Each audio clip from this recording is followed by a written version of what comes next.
Greetings, good morning, good afternoon, good evening, wherever you are in the world. My name is Michael Ciuni. It is Tuesday, April 14th, and this is Strata Live. It's great to see you all. Thanks for tuning in. A big thing just happened a few minutes ago. I don't know if you guys heard, but Arri just announced it was sold to Rydell, a broadcast corporation. We're going to talk about that in a second, but did you hear? Arri just got sold. The news just came out. It's a pretty big deal, and there's a lot of implications, and I do want to talk about those today about that. And my Keynote's stuck. Thank you, Keynote, for the updates. When they don't work, that's great. Okay, here we go. So we've got a couple things to talk about here. I do want to show you something new with Strata, which is really exciting because we added search functionality. Do you know why? Because you asked for it. People wanted search, and now we've added search. But search in Strata is different because it's a network search, right? I can search drives that are close to me and drives that are across an ocean. Huh? What? Yeah, that's a big deal. So we've added search functionality. And if you've been following us from the very beginning in 2024, we were really big on this advanced search stuff. And now we've got the foundation of search back in the product. It's a huge update. On top of all the other things that we're doing, but it's really exciting. I also want to invite you to try something radical today. We released, hopefully some of you know, but we released remote editing last Thursday, and we did it at a price point that nobody has ever done before, $8 a month for remote editing of unlimited storage, unlimited terabytes. I think there's 60 terabytes in here. There's 20 terabytes in here. This is 4 terabytes, I think. Is this a 4 terabyte? Yeah, 4 terabyte. So, you know, what is that? 60, 84 terabytes right here. I could connect 84 terabytes of storage into Strata and remotely edit off of this for $8. Unlimited storage, unlimited connections. It's amazing. Now, I want to invite someone to try to experience something you've never done before. This is a picture on the screen here of my Final Cut. I have a timeline here. And if you want to try it, if you have Final Cut and you have Strata and you have Strata Connect, I'll invite you to my project. I will send you this project file and it will literally just open connected. You won't have to relink. You will just open up an XML and it should just work off this drive. Like, that's really what we built. It's crazy. If you want to try that, write to my brother. My brother's on this call. There's his right there. You can write in the messages. I want someone to be like, there's no way that works. I'm telling you, I will send you in YouTube. I will send you a link. I will send you the XML, and then you would download the XML. And then you would double click it, open it in Final Cut, and you could probably open it in Resolve. If you hit Command-Shift-I think that's import XML, and that should work as well, I think. I don't know. I think that will work because I think it'll read FCP X13. So you have to try that. But it works in Final Cut perfectly. It's amazing. So I want you to try that. If you want to try that, you got to have Strata Connect. You got to sign up, and I'll send you an XML, and it'll open. But let's talk a little bit about this. Arri was just sold. Hello? Now, if you've been following me for a while, I've been saying this for about 2 years, that I was anticipating this. This made sense. There were signs in the market, and there was a lot of predictions around this. And I'm not the only one, but I was someone that was like, this is going to happen. So we've sold it to Thomas Rydell, which is a broadcast company. I walk by them all the time at NAB and shows like it and IBC. They have a big broadcast booth. They're a very well-established broadcast company, and broadcast is really, really doing well. Anything live, anything broadcast, anything with news and sports is doing very, very well. So the Rydell company is doing well as a business. Now, what's great for this opportunity with Arri is it stays in German hands. So that's pretty good. So there's a cultural familiarity with the Rydell group, which is really great. Plus, it stays in a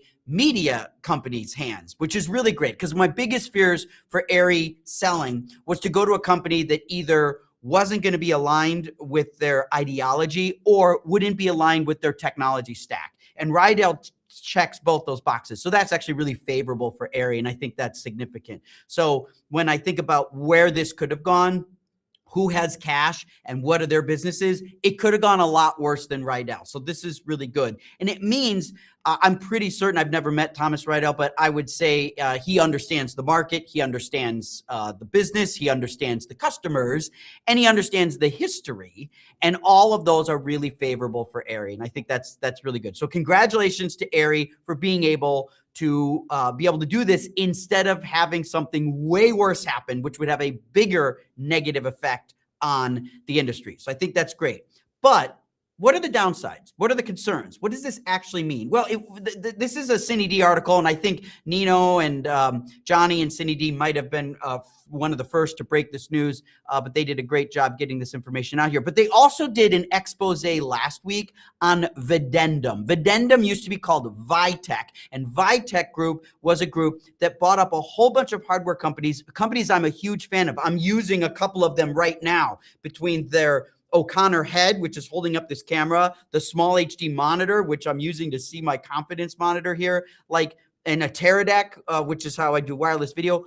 That's all Videndum owned, previously called Vitech. That's all in their group. And CineD did a great expose on what's happening in that group because it's not going well, unfortunately. They make great products. They serve a huge market, and people love their stuff, and they really care about quality, and they really care about the market, but they built a lot of business around a lot of different brands, and those brands are disparate. Those brands are independent. There isn't actually a tremendous amount of overlap in some of these brands. Now, they're all used by creative professionals, but there's redundancy, and in a market that is contracting, that becomes an issue. So what I think, even though we're going to go back to talking about Arri, but I think there's more evidence to be uncovered in companies like Videndum, because hardware giants are all going through this. If you're a hardware giant, there is a big reckoning happening right now, and it's really scary.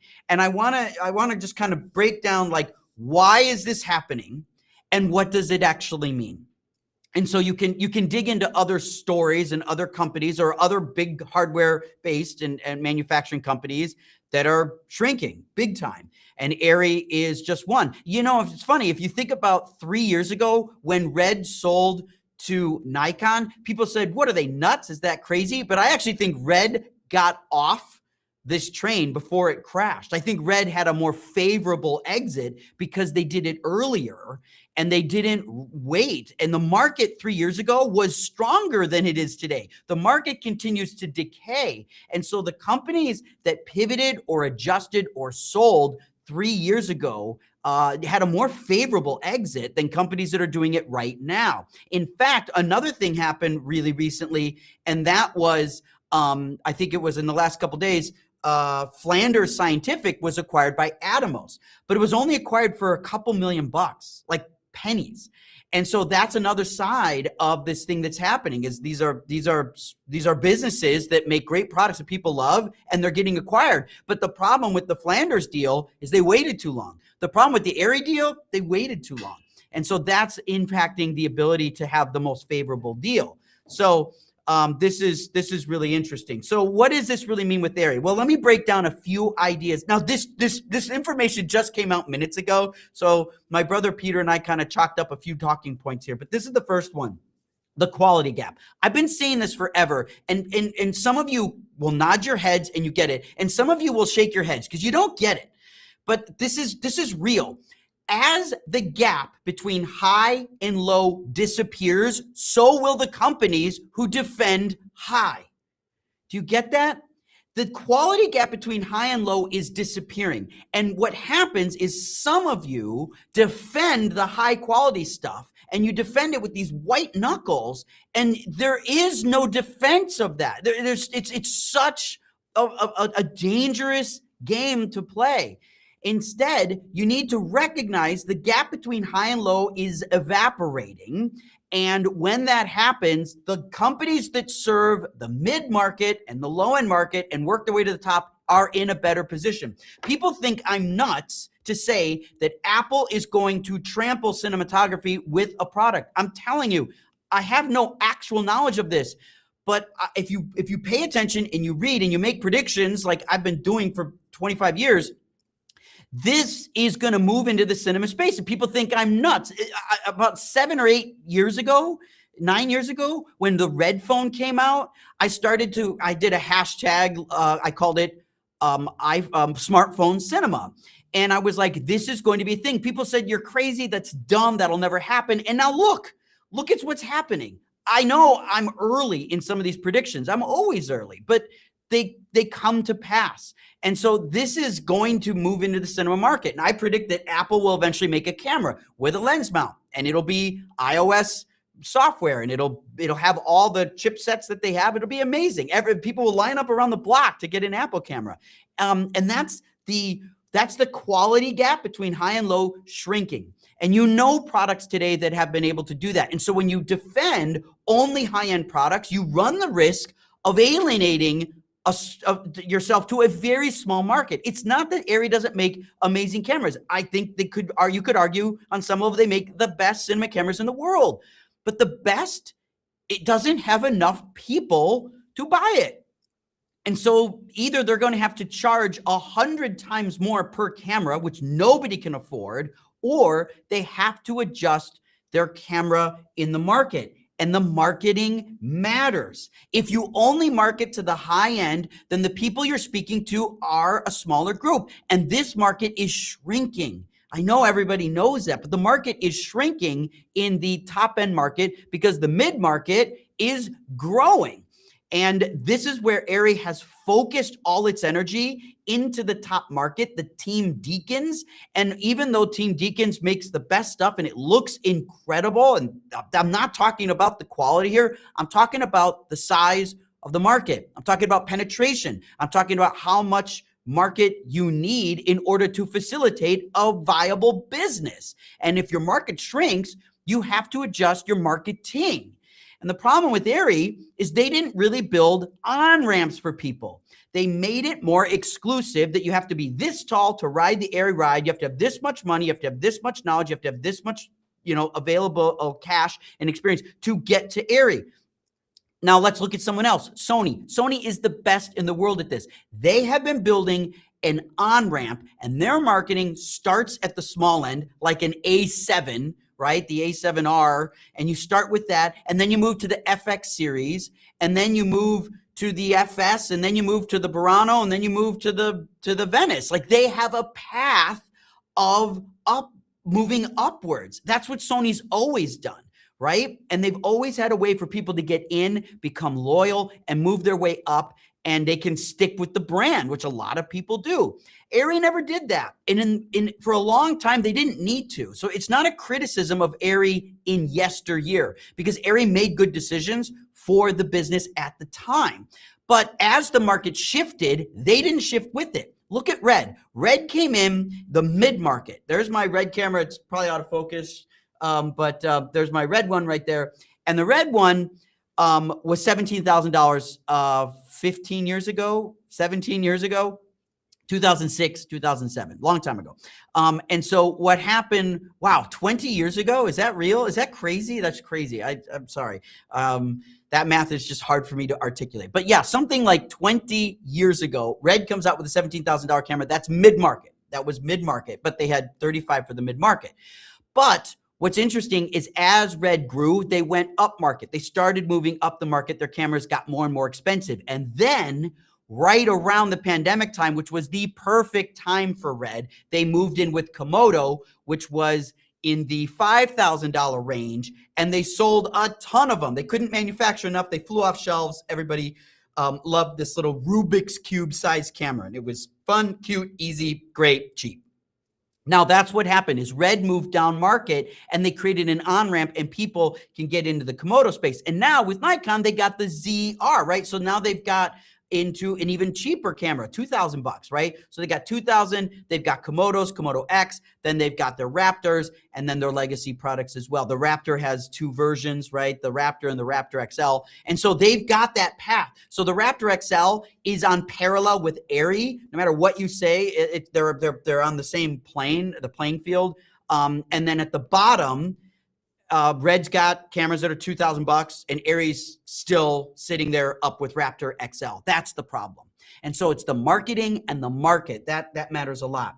Then you got to have that product segmentation. That's what I sort of just described, is you got to segment your products and separate them as far as you can to create those on-ramps so that people can move through the product. Arri didn't need to do that for the longest time because they were an aspirational brand. And when you have the value of being an aspirational brand, you don't need to build those on-ramps. But when the market right sizes and the market shrinks, then you need an alternative. And the without an onboard or not an on-ramp, without an on-ramp to get people to the Alexa, it's just a bridge too far. And when the quality gap shrinks, some people can't see the difference. Now, I did a video last week that we released on YouTube that showed Alexa 35 and the Fuji Eterna. And what's funny is people want to say a million things about it, but here is the deal. The Fuji and the Arri look very similar. What no one realizes is they're arguing over the nuance of some of these optical differences, but what nobody is saying is that that the Fuji looks great, and it's $16,000. It's one of the largest sensors in the world for $16,000, and Arri makes a relatively small sensor by comparison, and it's $100,000. And they don't look that different. There isn't like an 8x quality improvement with Arri. That's the problem, right? Arri makes an amazing camera, but Fuji made an amazing camera for $16,000. That's a problem for Arri. That's not a problem for Fuji, and that's not a problem for the user. It gives the user choices, and when the user has choices, that's good. So these are all things that are kind of happening in this story. Look, here's another one. The top-end market is still shifting. In other words, it's still shrinking. It is still a bloodbath out there, and there is still what I'm considering right sizing to be done, which means the market has not yet fully contracted. Last week, if you heard in the news, J.J. Abrams kind of lost a whole bunch of investment money for new projects and had to shrink his company and move to New York, and they're basically closing up shop here. Another announcement last week, Sony's visual effects arm, they're closing that. I don't know how many decades old their VFX team is, but that whole VFX arm, they have like a separate business for that. That I read was closing. And so Sony Pictures Entertainment is losing their effects group. And so like this is all business right sizing, and it's not done yet. There are businesses today, hardware and creative services companies that exist right now that won't exist by the end of 2026. I don't know which ones. I have some ideas, but I don't know exactly which ones, but they're going to go under. And so Arri being sold is just the latest situation, and we can hope for the best case scenario out of this. I actually think you could predict, now that it's owned by a broadcast company, which is doing well, which is now pulling the purse strings, they're probably going to shift Arri more towards broadcast because of top-end market in cinema is shrinking. I'm not certain of this. I'm just saying here, the Alexa 35 may be the last Alexa we get that is a cinema-style Alexa camera. That may be the case because there isn't a viable market that is strong enough to facilitate the cost of the Arri program going forward, unless Arri repatriates a bit and does more product segmentation. If Arri built a Komodo or a ZR or something like that, an FX, then people would go nuts for it. To me, I don't understand why that wasn't the decision 5, 6, 7, 8 years ago. It was pretty obvious. I communicated that to a lot of people, including some of people at Arri. But it's like this was an important step that Arri needed to think about, and they chose a different path. This is the path they're on. They still have the claim the best cinema cameras that you can buy. That's amazing. But if you can't sell very many, I don't know how that's going to go. So it's really, really interesting. And then the last one here, hardware space is extremely volatile. This is a scary time for hardware. Really scary. I mentioned earlier the Videndum company, formerly Vitek, that's Small HD, O'Connor, Vinton, Sockler, Teradek, Wooden Camera, all of those are Videndum companies. They're in a tough spot right now. And the hardware space is so volatile because of competition and because of this quality gap. This is really changing your business. If you work at any of these companies or you work with any of these companies, you need to look at this list and you need to look at it with sober eyes. This is the reality. And a lot of people are just hoping for the best. I remember this guy I used to work with, total knucklehead, but I remember this guy I used to work with, and he used to say, Michael, sometimes the best strategy is hope. I told him instantly, I'm like, I completely reject that. That is not a strategy. Hope is a bad strategy, if it's even a strategy. Like, that's a bad strategy. You need to take action. You need to look at data with sober eyes. You need to make tough decisions that nobody wants to make, and you need to make them as quickly as possible. Most of the time, when you end up finally making the right decision, you look back on yourself and you say, I wish I would have made that decision earlier. That's a very common response to that. And so I hope Arri made this decision before it was too late, and we'll see how this goes. And I wish them the best, and I love their products, and I use their products, and I'm a fan of their products, and their products have helped me earn a living throughout a lot of my life. So they're an amazing company. And I've been to the Arri Munich office, I think 3 times in my life. I've flown there and spent time. It's amazing. I've been at the old offices on Turkish Strata, and I've been at the new offices. Like, it's an amazing history. I love that group, and I love the people that work there and the stuff that they've done, and I wish them the best.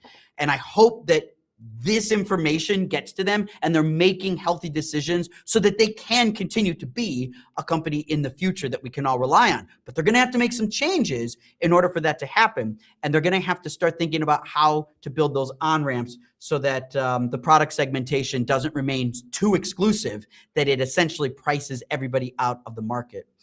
D. Morrison is a colorist on YouTube. Hey, D, you say broadcast is expanding, not contracting. 100% makes sense. You know what isn't contracting? File storage and sharing. That's why we need Strata. That's funny. Very nice. I appreciate the patronizing there. That's really, really nice. Yeah, file storage is not getting smaller. In fact, Arri shoots you could argue Arri shoots the largest files in the world. One of the reasons I like Arri cameras is their files are enormous. And that is a good reason to use Strata, because we're able to make their files move a little bit faster, a little bit easier, which is really great. So that's pretty cool. Okay. Last thing I have on here. What does it mean that Arri's being sold? It means that vacuums are being created. Now, this is an opportunity for entrepreneurs and other companies and smaller businesses to fill that vacuum. I expect that new cameras like Eterna or even the Red ZR or other products in that category, even like the C50 and stuff like that from Canon, the C70, these are going to fill some of that gap, and people are going to look at them and be like, okay, how can I fill this gap? Because if Arri's moving out, or Arri's on pause, at least for the foreseeable future, when you acquire a company, a lot of things sort of stop. Because it's hard to reorganize the business and figure out who goes, who stays, what comes, what stays. And so there's going to be a pause in Arri. That's an opportunity that's going to create a vacuum, and that vacuum is going to be filled by somebody, anyone who wants to do it, which is really, really awesome. So, so that's pretty cool. And then Doug Robbins says, it's nice to see Arri's off the death list that maybe hit Mo Richardson. Yeah, Mo Richardson's a great company, been around for almost a century, and didn't make it, right? And that's a problem. And Mo Richardson, if you're not familiar with them, they made all the biggest, best Hollywood lights, all those big lights. They had this kind of like rust orange colored paint to their lights that was very iconic and beautiful. I've rented them before, both for use and in background, because they look beautiful to look at. Mo Richardson made amazing stuff, but they were late to the game to get into LED lighting. And they took too long to create an LED plan and program, and they couldn't compete with the LED market by the time they tried to pivot. And that's the problem, is if you wait too long to build an on-ramp and an alternative solution, and you bet on the history and the status quo, you're taking a risk. You're taking a risk. If you know me, I am constantly betting against the status quo. I'm Italian. Keep your friends close, keep your enemies closer. This is what we were taught. It makes sense. It's useful. And what we believe is that if you end up exploring where the market's going to go, you start to uncover ideas that you never thought of. And you got to be willing to cannibalize some of your stuff. You got to challenge the status quo. And you got to say, maybe that's not right. Maybe that's not going to last forever. Maybe it's not perfect. Maybe it's too good to be true, right? And Joseph Barkley always tells me, look at data with sober eyes. So it's pretty good. Okay, let's move on. Now, last Thursday, we did an amazing launch. That launch was live. If you watched it, it was live. If not, Pete, please put the link in the chat. You should watch this live. This is a 22-minute one take. We did it in one take, and it's all real. Like it's really happening.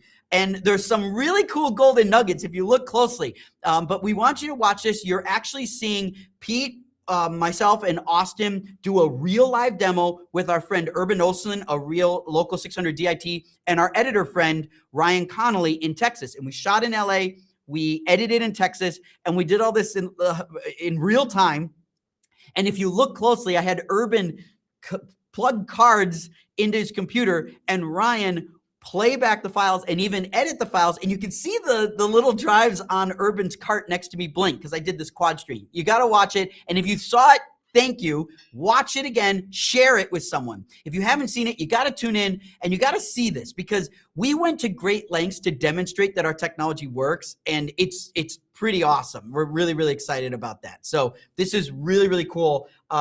And we're just getting started. So what the tech does today is already amazing. But if you're saying, well, what about this next step? And I need it to do this. That's where we're going. Get on the product, use it, and then give us the feedback what you need us to build next. Because the product, Strada Connect, is not finished. We're still building it, and we need your help to do that. So that's pretty exciting.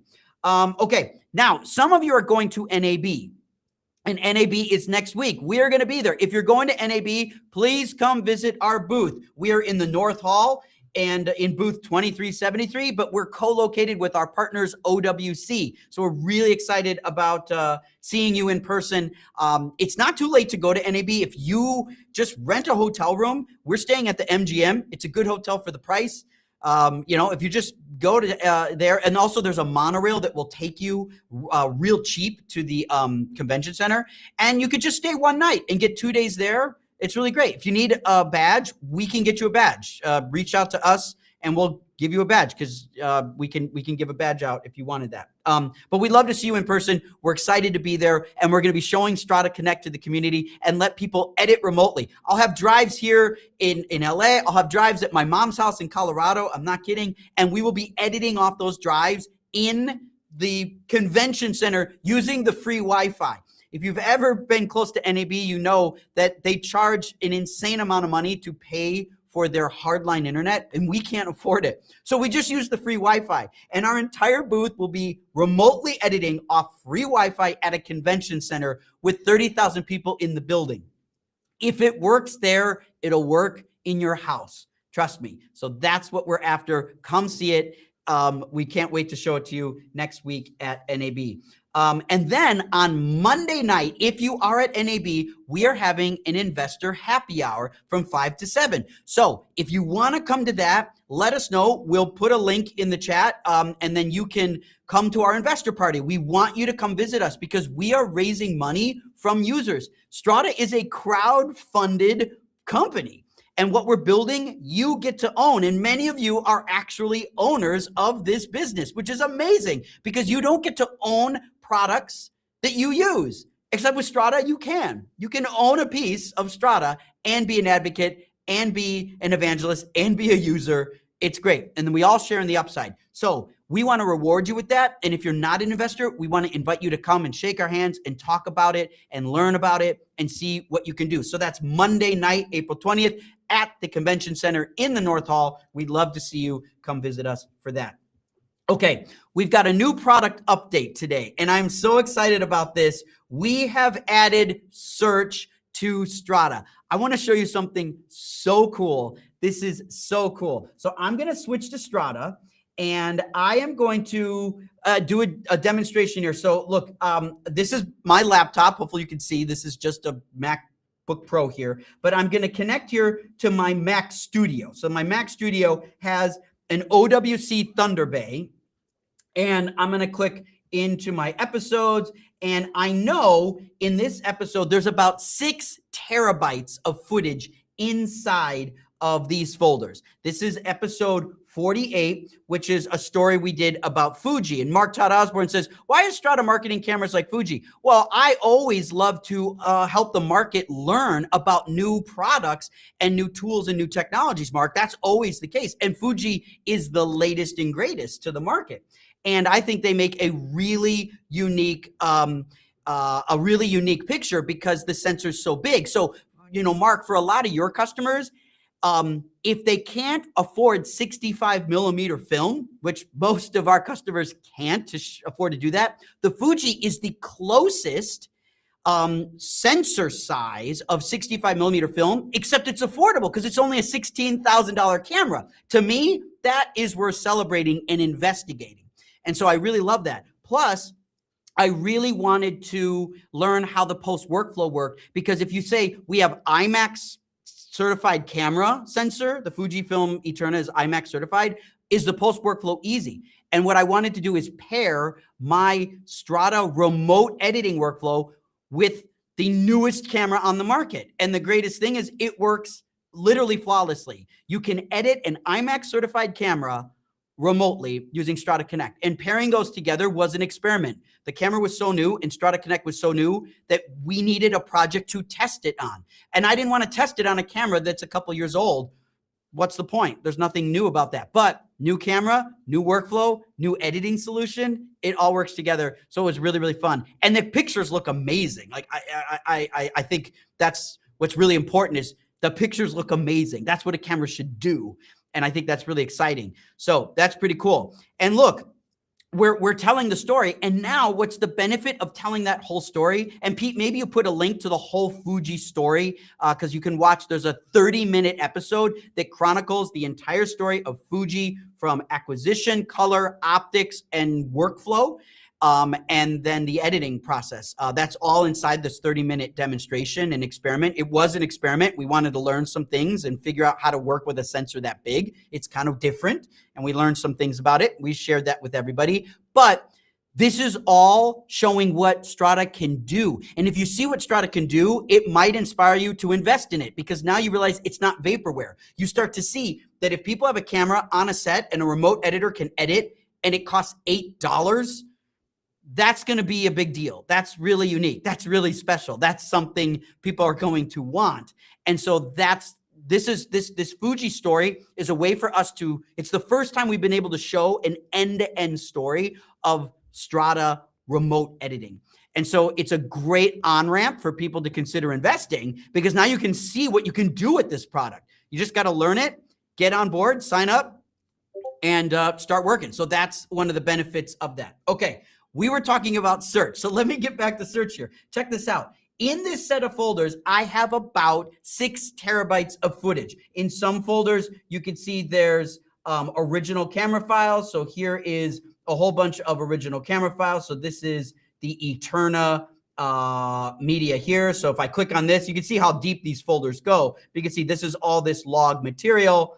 And I'm scrubbing through it now, and I can see all this anamorphic log material. But if I go back to the, let's see here, we'll go back to this episode. There's 6 terabytes of footage in here. If I wanted to find the logos, watch this. If I just type logo, it's going to pull all the logos that quickly. And now watch this. I can grab all these logos. I can now hit transfer, and I could transfer. Let's say I needed a copy of these on my desktop. So I go to my desktop. I make a new folder. I'll call this logos. I'll make that folder.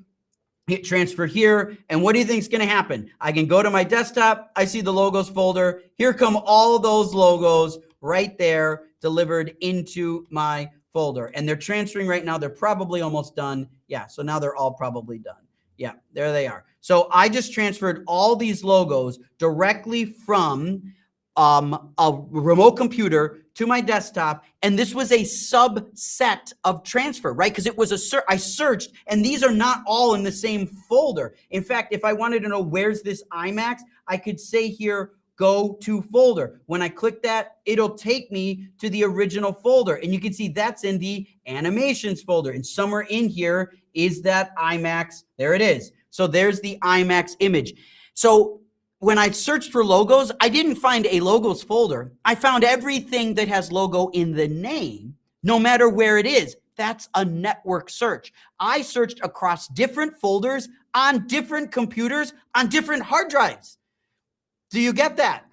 You've probably never searched like that before. That's how crazy this is. If I go back to our root here, let's go back to our episode 48, and I search for Ryan. We did all this stuff with Ryan Connolly. If I can't remember which video I'm looking for with Ryan, I could just search his name, and as long as my files are there, I can find all this stuff. This is a cut down we did with Ryan, and now I can play it back and see the cut down that we did with Ryan as a partner from Film Riot. So that becomes a fast way to search things, and these are not in my computer. So if I needed to transfer this file, I can now take that file, I could transfer it to my desktop, and I'll say transfer here, and now that quickly, I found the right file, I'm moving the file, and here it comes. You can see it transferring right there at the bottom of my screen. So it's gonna start that transfer, and then it'll put it on my desktop. So this is all the stuff that becomes possible with our ability to do this. So this is, oh, it's not transferring. I wonder why.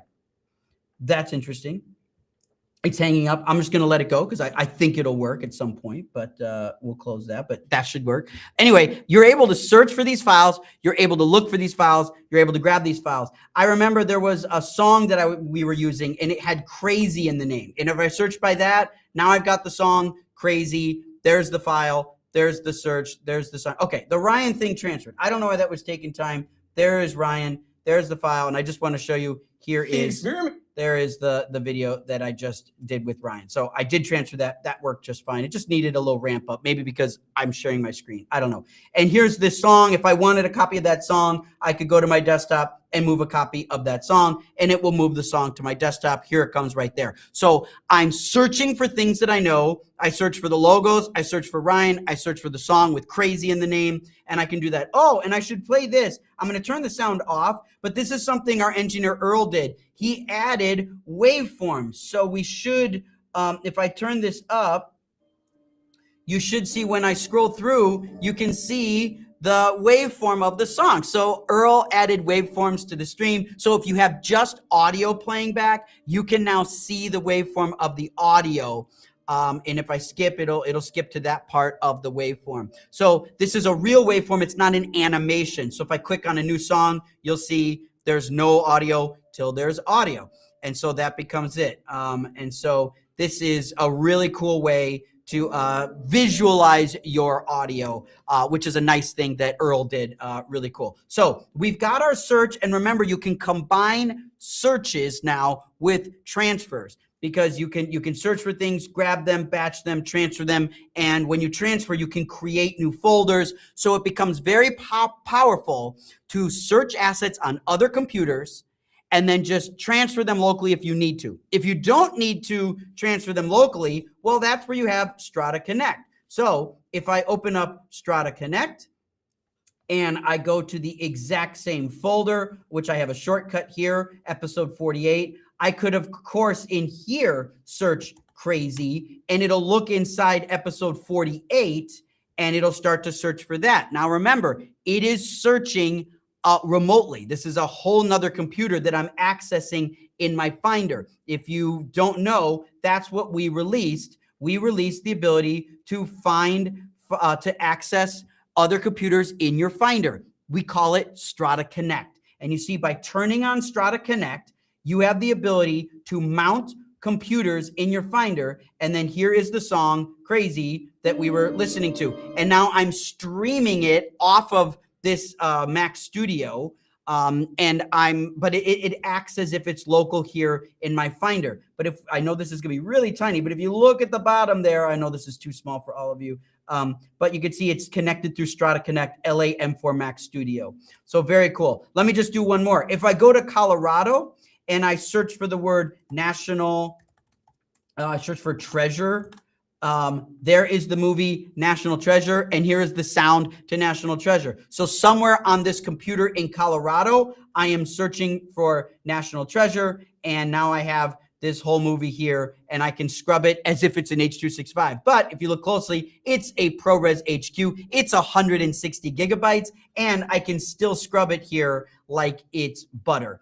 And I can play this back. I'll mute it, and I can play it back. at 8 times speed. And now you can watch National Treasure playing back at 8 times speed through Strada Connect, which is an incredible thing that we are able to do. And I found this by just searching because I knew it was somewhere on this Colorado Mac Mini, and I just searched Treasure and I found the 2 files that are related to that. That is new networking search. Really powerful, really easy, really, really incredible. So this is all very, very cool new stuff that we're really excited about. Now, I want to try something really hard. I want to just point out, Strada Connect is available now in version 1. It's $8 a month. On our $8 plan, you're able to connect your remote hard drives from anywhere else and access them. Unlimited storage, unlimited connections. You could be editing 100 terabytes of footage. I think we said there's like 85 terabytes on my desk right here. All of this could be connected and remotely accessed and remotely edited for $8. That's it. And so it's really, really, really disruptive. This is going to scare a lot of people. And a lot of people say it's too good to be true. Pete and I get on calls a lot and people say it's too good to be true. We love that conversation because it's true. Good things should be true, right? Like, that's great. So let's try to make you try this out and see it. And so I think we have 2 demo volunteers, Jake and Pedro, which are going to try something really crazy here. I don't know how we're going to show it, Pete. I think we're going to, here's what we're going to do. This is live. This is on the fly. But what I'm going to do is I'm going to go to my actual Final Cut. This is my actual Final Cut Pro timeline.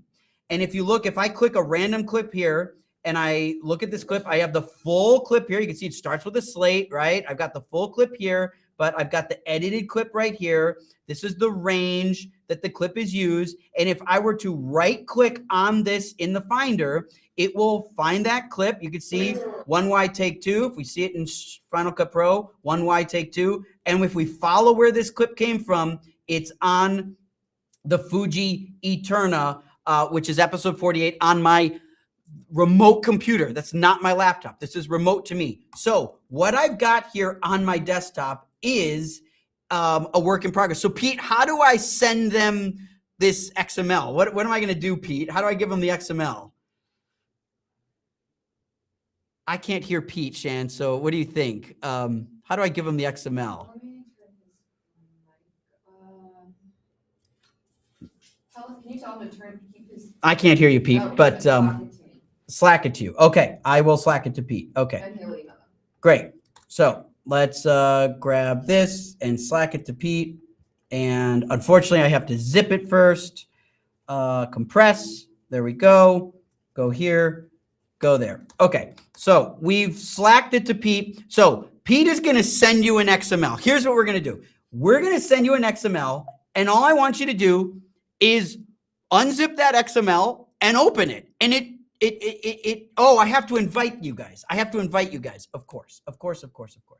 Okay, so let's do this. I am going to go to that episode and I'm going to invite to folder. And so we're going to invite Jake at, let's not share this as much as we can. We fly aerialmedia.com.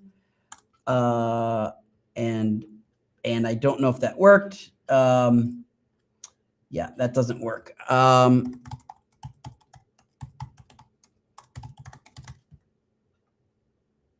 Okay, so hopefully Jake gets it. And then we've got, and I have to make him an editor.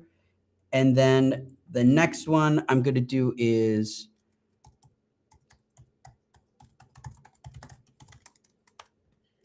okay, so I typed that wrong, I think.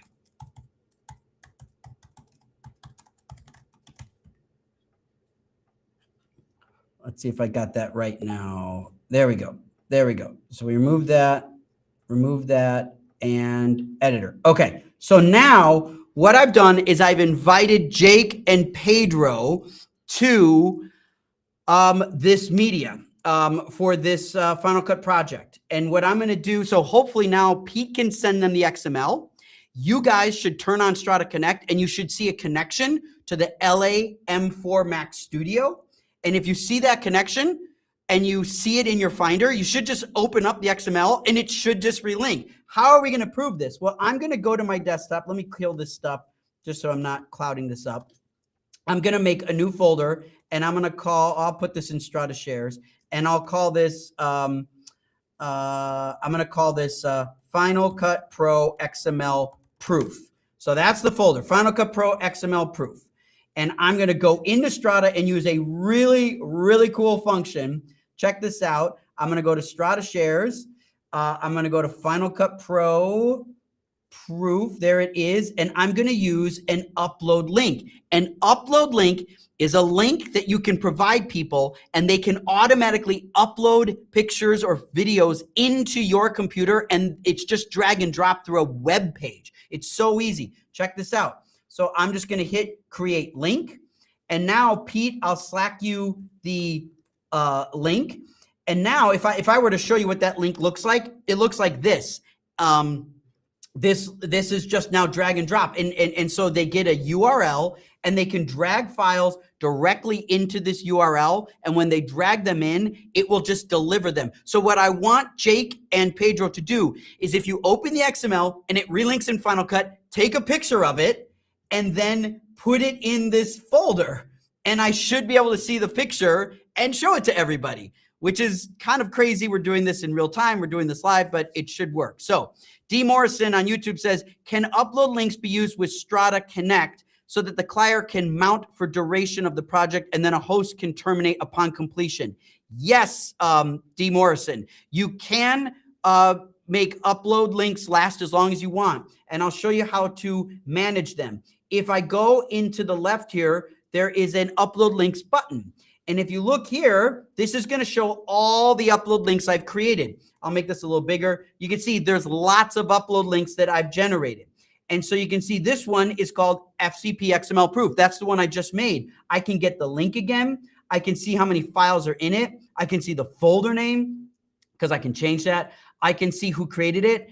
And I can change these. If I right click and I say edit details, I could add a password. I could add an expiration date. I could kill the link because if I said, oh, I don't want this link anymore, I could expire it now or delete it. Or I could create another share link, or I could copy that link, right? So, or I could go to the actual folder and it'll take me right there. So this is all really cool ways to use upload links. So people have the ability to do that. So the upload links can last and you can make as many as you want. Also, they're searching here. So if I went to my friend Elena and I said, where's the link for her? I just type in her name and now I can find that. So as your link library gets very big, if you do a good job of naming things, you can start figuring like, where's that one with like Drew? There it is, Nick and Drew. So I found that link, right? And so where's that one for Chris? There's the one for Chris. So you can generate these links and you can manage them, change them, expire them, modify them, all you want. So and you can search them. And so that's all right there in this upload links area. So let's see here. I don't know if Jake and Pedro were able to get the link, if they're able to get the XML and open it. If they do, let me know. And if you want to try that and you don't want to try it right now, that's fine. Send us an email. I'll send you this XML. If you have a Mac and you connect Strada Connect, you should be able to do that. Oh, Jake said he had to relink the files to the folder, but it worked. Okay, he had to relink. That's a bummer. I don't know why. I want to know why he had to relink because he shouldn't.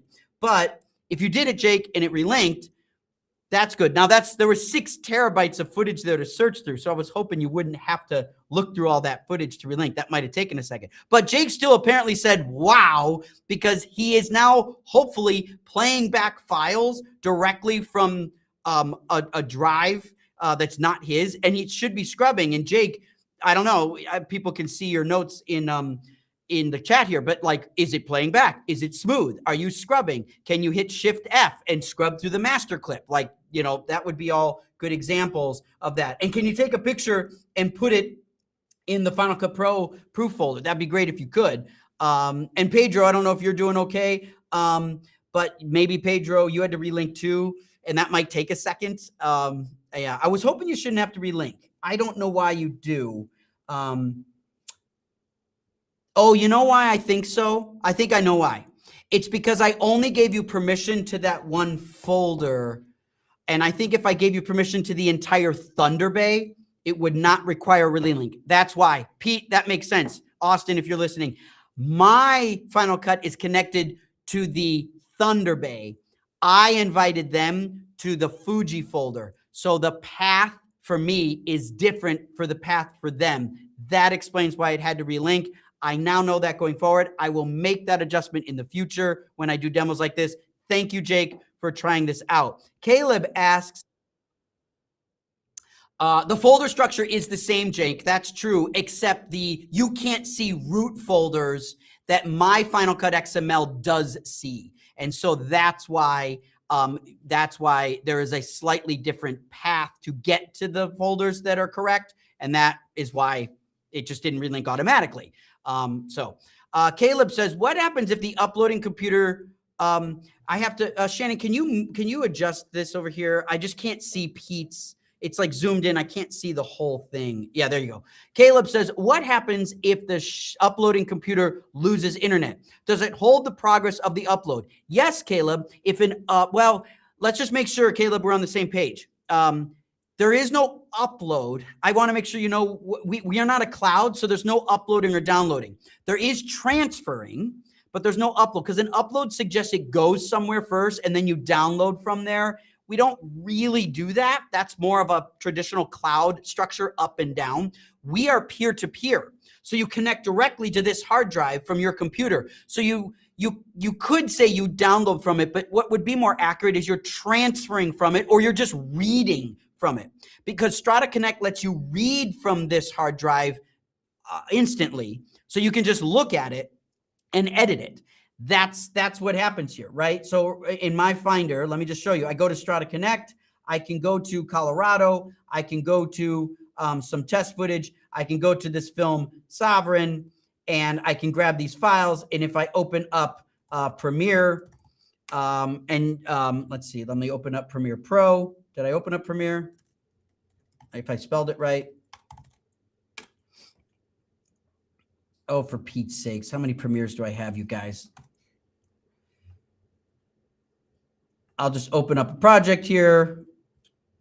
No, I don't want you. Premiere 2023, for goodness sakes. Okay. And if I ignore, where was I? I was in Strada Connect. I went to Colorado. I went to Sovereign. And if I grab these files, so this is important, Caleb. What I'm about to do, hopefully you can see this, is I am connected to a computer in Colorado. I'm in Los Angeles. I'm connected to a computer in Colorado. It's a Mac Mini. It's at my mom's house. My mom lives in Colorado. This is her Mac Mini. She has no idea I'm using her computer like this. And then on her desktop is this footage of these dailies. The first thing I can do is I can just play these dailies back just by hitting the space bar. So Caleb, I'm just looking at this live off her computer, or I could grab these files and drag them into Premiere. And now I'm dragging these files into Premiere. And then when I put them in a Premiere timeline, now I'm playing them back in a Premiere timeline. And I haven't transferred. There hasn't been an upload or a download. Does that make sense, Caleb? There is no upload or download in this experience. I'm just playing them off of a timeline. I'm sorry, off of a computer in Colorado. And I'm just able to play these back. And even though this will probably not stream perfectly to you, maybe it will. This looks good to me. I can see it full screen. I can scrub. And if I just randomly click an asset here, you can see this is 16 Charlie take 3. If I right click and say reveal in Finder, there is 16 Charlie take 3, and the file remains in Colorado. It has not been transferred to me. So I hope that makes sense, Caleb, that you could see that process. There wasn't actually a transfer. Now, we do have transfers, because if you wanted a local copy, you can transfer files. And we use our Strata web app to do that. If I wanted to go to the exact same footage here, here is the same footage right here. Oh, what was the file we were looking for? This file was C15. So if I went to CO15, there we go. There was the file we were looking for. I just used search, by the way, which is really cool. And so we could do that CO15, and there's our take. So if I wanted to transfer this file, I could click transfer, and then I could transfer it anywhere in the world. And I think, Caleb, the question you had was, what happens if the computer goes offline? The Strata transfer will retry until the computer comes back online, and it will not start over. In other words, it will pick up where it left off. So if a transfer that's big starts and then the internet goes out, or you have to change locations, or you have to restart your computer, that's okay. I actually have firsthand knowledge of somebody that started a transfer in another country, got on an airplane, went to the next airport, continued the transfer, and then came back to the United States from another country and finished the transfer at home. There were 3 steps across countries in one transfer, and it just kept going. So that is how our transfers work. Caleb says, can you transfer the data from one computer to another via Strada Connect? You can, but I would not recommend doing large files that way. So let me show it to you with a small file. If I go to Strata Connect right here, and we go to those files right here, if I grabbed a bunch of these files, let me make a folder here called Sovereign, EIGN. If I grab these files and put them in the Sovereign folder, it will transfer those files that way. So you can see it's transferring right now. So that's a drag and drop from my mom's computer to my computer. There you go. It's transferring that way. This will fail if you did have an internet outage, or you had an internet hiccup, or if you try to transfer like 20 gigabytes this way. That probably won't work. I'll be ambitious. I'll grab another, let's see here, 21 clips. So I'm grabbing 21 clips, and I'm going to see if I can do that. That's 2.2 gigs. It's transferring right now, and you can see the files coming in as it transfers. So Caleb, you can drag and drop from computer to computer, but it is less stable and it will not work on huge transfers, but you can see it happening right now. And I'm pretty sure you don't know of a technology that can connect securely to remote computers and drag and drop files, certainly drag and drop into Premiere and play them back. That's pretty amazing. So that's really, really cool. So there's an example of this technology working in a very, very easy way. Remember, you just turn on Strata Connect with this little toggle, give it authentication, and we that's off the Strata agent. You have to install a Strata agent, which is a little application that runs this. So, okay, we've done our transfers. We've done all our stuff. We got to wrap this up, folks. How are we going to wrap this up? Look, if you're seeing stuff that you like, Caleb, you said you're on the road sending footage back to an editor. It isn't always available because you're on the road. This is a great way to do that. You can start those transfers, and you use the web to do the biggest transfers when you're on the road. You'll be happy with that. It's really easy, but you can drag and drop too if the files are small enough. And you want to do it quickly. But look, if you like what we're doing, Caleb, and you're seeing cool stuff, and Jake and Pedro for trying this, we want to invite you to become investors. Our investment window closes April 30th. So you can go to wefunder.com/Strata. Pete can put that in the chat. wefunder.com/Strata. This is crowdfunding for Strata. You can learn about our business history. You can learn about us as entrepreneurs. You can learn about our other investors, and you can learn what bonuses you get when you invest. You actually get stuff when you invest. You get stock in the company. You own shares of the company, but you also get discounts on OWC equipment because OWC is one of our biggest investors. So there's discount codes. You also get free Strata licenses or discounts on Strata licenses. So there's a lot we can give back to you as an investor, but we need you to be an ambassador, a user, an investor, and we'd love to invite you to do all of that. So it's really, really exciting. We're building a platform. And if you use WeTransfer or Frame.io or Lucid or Dropbox or 12 Labs, that is what we are putting into one product, folks. This is what we're going after. These are billions of dollars worth of valuation, but they're all cloud companies. We are coming in, challenging the status quo, and we are coming in with something different with peer-to-peer. And we think it is so much better, it's so much less expensive, and it's so much faster, and it's just more liberating. And I want you to try it so that you can see it for yourself. Come see us at NAB. So we'll see you next week at NAB. There is not going to be a Strata Live because there'll be lots of live moments that we share on Instagram while we're at the show. So we will hopefully see you live next week at NAB. Join our Discord where you can chat with us. We'd love to share with you. And then if you want a one-on-one demo, you want to go over your workflow, Pete and I do those every single day. Every day, we do live demos with people to onboard them, answer their questions, tailor the workflow to fit their situation perfectly. We're here to answer tough questions. We're here to support you. So schedule one-on-one demo. There's a link where you can schedule time with us and tell your colleagues, tell your friends, tell the production companies and producers and editors you work with. You should schedule a demo with these guys. They got something different. It's really affordable. There's really no risk. Take your drive, share and edit off the drive. Don't put it in a cloud and get charged twice for it. Okay, phew, we made it. It's the end of the day. That's really awesome. That was a fun morning. I hope everybody has a great week. And congratulations to Arri on this important sale to keep the company going. That's actually really positive news overall. And I'm sure we'll be talking about it at NAB next week.